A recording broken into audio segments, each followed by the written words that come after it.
Hi, boys and girls. In today's episode, lousy teams meet in the NBA. Rory has ideas for the PGA Tour, and Steve Young joins us for 5 good minutes. But we begin today with Victor Wembanyama scoring 40 points in only 26 minutes last night in a 136-108 romp over a depleted Lakers team. Wembanyama had 25 points in the first 8 minutes of the game. The Lakers sat Luka, LeBron, DeAndre Ayton, and Austin Reeves, 4 starters, and Marcus Smart, who has started this year. By not playing at all, LeBron is now ineligible for any All-NBA team. Wilbon, which is the bigger deal, Wembanyama's performance or LeBron's ineligibility? LeBron's numbers that are all attached to longevity, they don't even matter anymore because he already has all of them. Okay, so that's over here. I watched this last night, not the clips. I watched it in live time. When Wembanyama went wilt, that's what he did. Somebody made the joke, oh my goodness, I'm forgetting who's doing the play-by-play, who said if we keep going like this, somebody's going to have to hand Wembanyama a card that says 100. It says 100. It was unbelievable what he did, and I'm glad he did it. You know what? Okay, so LeBron wasn't there, and Luka wasn't there, and neither was Wilt, and neither was Jerry West, and neither was Shaq. Fine. He went into the place where you put on a show, one of the 2 places, Madison Square Garden, L.A. He went in there and said, have some of this over and over and over again. I don't care if you're here. And then he said afterward, I want it to be greedy. Greedy. That's a word I associate with 3 people in the history of the NBA. Michael Jordan, no special order, Wilt, and Kobe. That's Bird. So 4. They were so ruthless, and Wembanyama seems to have that. Yeah. And I don't care who was playing. I don't care if it's you and me. In an empty gym, most dudes who get paid $50 million can't put up 25 points in 8 minutes, and he did. So we're going to disagree a little bit here. First of all, you had the game right. Yesterday on the show, you said the Lakers can't win the game, and you listed all the people that weren't going to play. Had them, they didn't so you had that right. The reason I'm not particularly impressed with what Wembanyama did last night, not any other night, last night, is because he wasn't playing against anybody. Who was guarding him? The ghost of George Mikan? Who was guarding him? Nobody was guarding him. Mike, this was not a game. It was a scrimmage. 25 points in 8 minutes. How about this was a scrimmage. Okay, but it was a scrimmage. Now, in terms of LeBron, the fact that LeBron can't be eligible for an All-NBA team, well, that's the rule. He's missed too many games. That's right. And by the way, there are 3 All-NBA teams. There should be 1. The 5 best players, regardless of position, it shouldn't be so bloated, and it only exists for contractual purposes anyway. Yes, it does. Now, in terms of not being on, so what? He is one of the greatest basketball players who has ever lived. Is somebody saying, oh, wait, he didn't make All-NBA 3rd team in 2026, so I don't want to hear that. Wembanyama. Yeah, well, he's great. But last night doesn't prove it or establish it. Not last night. It reminds you. Go ahead. You love him. I do. I know. Yes. I understand. He's it. I understand. Right now. I understand. But we'll move to a game on tonight's schedule that stands out for all the wrong reasons. The Sacramento Kings take their 13-game losing streak to Utah to face the woeful Jazz, who have been sitting starters in recent fourth quarters. In the past, the NBA has tried to get teams to compete by altering the draft lottery or creating a play-in. But Tone, is playing not to win a problem the league needs to address again? I live in Washington, D.C., a city where the NBA team is trying to lose. The executives of the Wizards are trying to lose. And by the way, succeeding to lose. They are right now, because they want a higher draft pick. It's all about the draft pick. It's all about the draft pick, yeah. They are 14-38 this year. In the last 3 years, they are 47-169. Everybody should be fired. Nobody has been fired because this is obviously the plan. They just traded healthy players for Trae Young and Anthony Davis, big names who are hurt, haven't played a minute. I'm not sure they will ever play a minute for the Wizards. I'm just not sure about that. And I think fans of this team, if there are any fans left, should bring a class action suit for fraud on the part of the Wizards for selling season tickets and not ever attempting to win.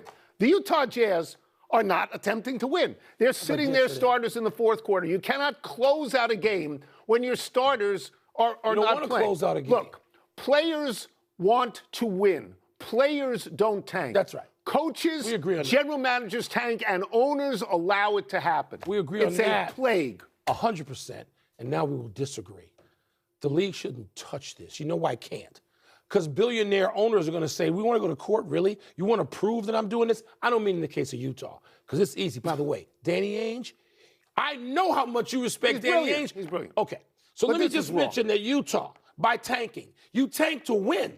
So ultimately, you are trying to win. A high lottery pick. See, I know Danny Ainge saw A.J. DeBanza score 36 last night. I'd take the pick away. So if you put, and I too. I'd take the pick If you put DeBanza with Marketing, Kessler, Jaren Jackson Jr., Ace Bailey, and Keontae George next year, they make the playoffs. That's winning. What about this year? What about the fans if at I'm these a games? fan, I want to know my team can win next year. I'm going to quote someone. How about you know what the sin of the Wizards is? They don't get it right. I'm going to quote someone. That's the sin. About a month ago, when the Steelers were looking for a new coach, they put Art Rooney II out there, and they said, what about the inevitable big rebuild? And he looked at everybody in that room, and he said, we don't do that.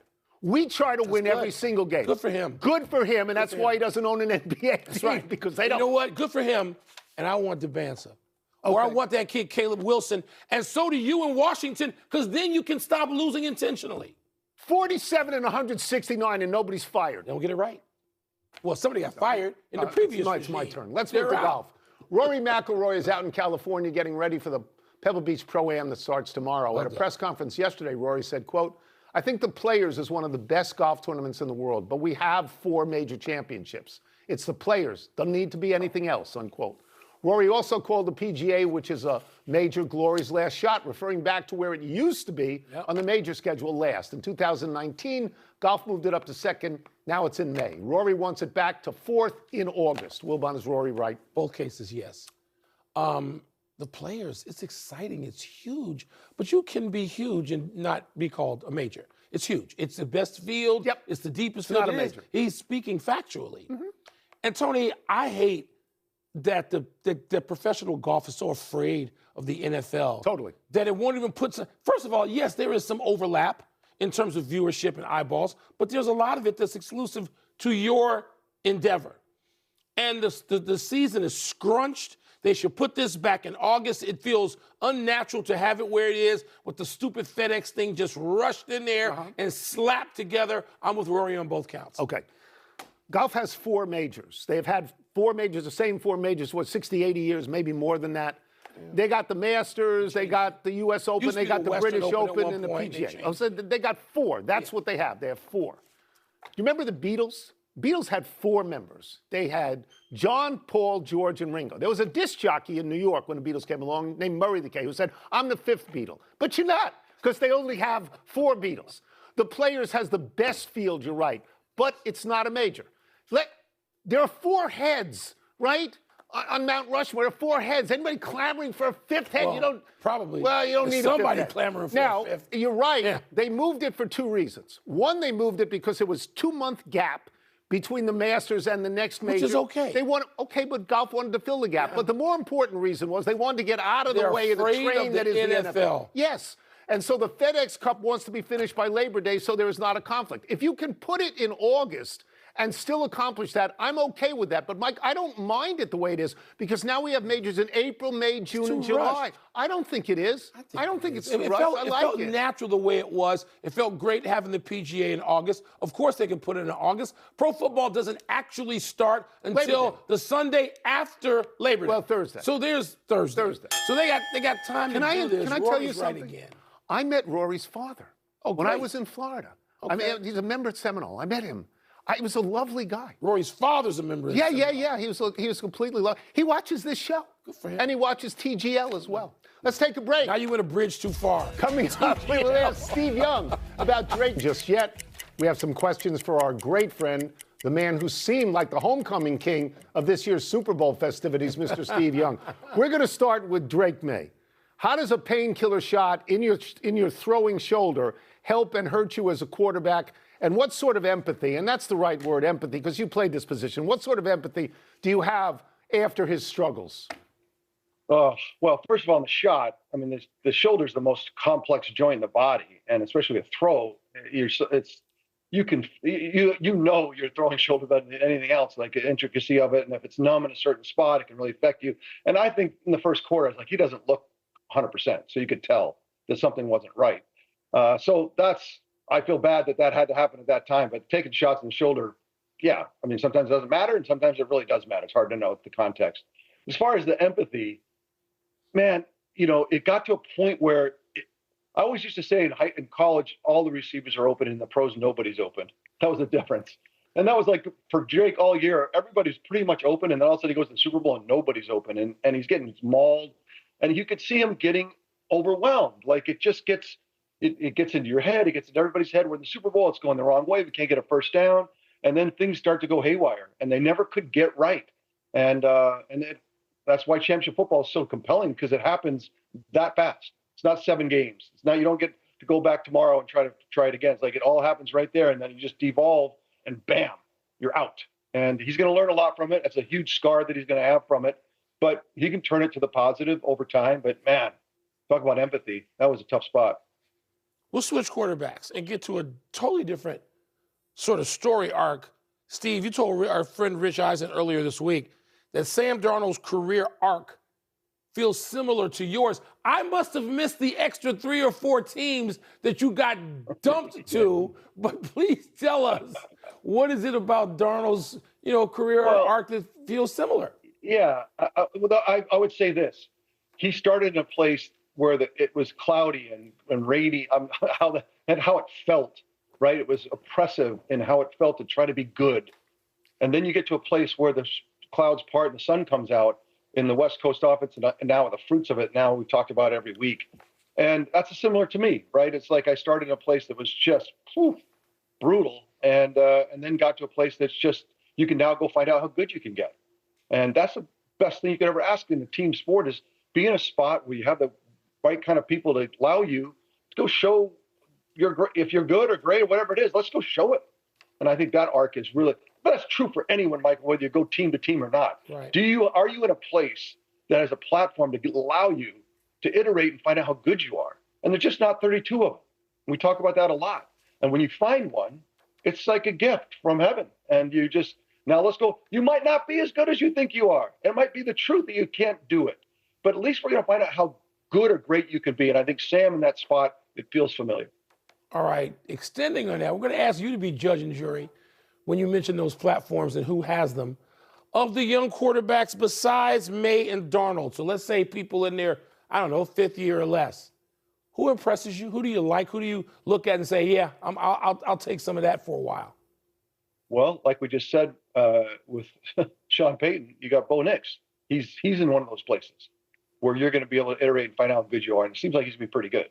Then you get to a spot like in New Orleans with Tyler.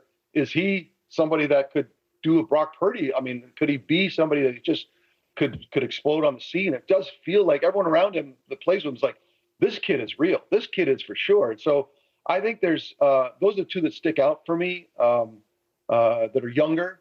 And then you got a kid come from Indiana for the Raiders. Can one man save a whole organization? We talked about it for years. Can he come and save the Raiders? We'll see. But there's some young players I like. But this is the year that all the greats missed the Super Bowl, especially on the AFC side. No, that's true. That's true. You did. Yeah, I mean, Mahomes and Lamar Jackson and, and Joe Burrow and Josh Allen. Yeah, it was the year off. It was the year for somebody to do something unique. Yeah. All right, we will get you out of here on this. You've talked a lot about why so many teams have hired coaches out of the McVay, Shanahan, and Reed offensive coaching trees. Do you think Mike Macdonald's success, and that defense was overwhelming, Mike Macdonald's success could spur a similar pattern of hiring defensive head coaches? I mean, it would definitely get people's interest because I think he's done all of that. The rule changes are all against the defense every year, and it makes it harder and harder to play great defense. And to me, the game is dominated by the Kings. And we took the year off this year. We just talked about the guys that didn't make it to the Super Bowl. But in the Super Bowl, kind of competition, it's the quarterback that's going to do it. So those offenses and those organizations that are built around the kings of the game, they're going to ones that are going to show up in the Super Bowl every year. I can understand this is the year off. But defense will always be important, but because it's neglected more and more because of the safety rules and everything else, it's just harder to be great. And the Seahawks, look, they were great. They smothered the Patriots. But look what a really sophisticated Hall of Fame kind of quarterback did the week before with, 500 yards, 450 yards, and 27 or 30 points with the Rams. Like, Like, you can play great defense, but if you have one of those guys, that's what you have to have. And so I'm fine with the defensive coordinator being the head coach, but as long as Clint Kubiak, now that he's gone, as long as somebody shows up that has the sun out and the clouds part and innovation and innovative minds, then we got a shot. Before we let Steve go, he's being modest here. Wasn't it Bill Walsh and your organization that changed? Because before he was Buddy Ryan, it was Bill Parcells. It was all these defensive coaches ruling the universe, and you guys fought that off. Well, and I think that's the beginning of it. There's no question the innovation that changed the game, what happened with the West Coast offense. And now, because of the rule changes that don't allow defenders to launch head first, they're slower to the ball. They can't patrol. We talk about it all the time. It's just the game changed to what allowed even more for the West Coast type of philosophy to get the ball in different spaces with more room to roam. It's just the game's changed dramatically, and offense is the king. And that's and it started, no question, it started there, but now it's really throughout the league. And that's why it's unusual for the Seahawks to dominate like the Broncos did 10 years ago, and then like the Ravens did a few years before that. There's been groups of people in the last 25 years, defenses that have dominated, but I think it's a rarity. It is not the constant. The constant is the quarterback's going to rule. Total pleasure to have you on all year. Great, Thank Steve. you so much. Thank you so much. Absolutely. It's been so much fun. You guys are the best. That's good. I'll miss you. Let's take one last break. Still to come, bad news for two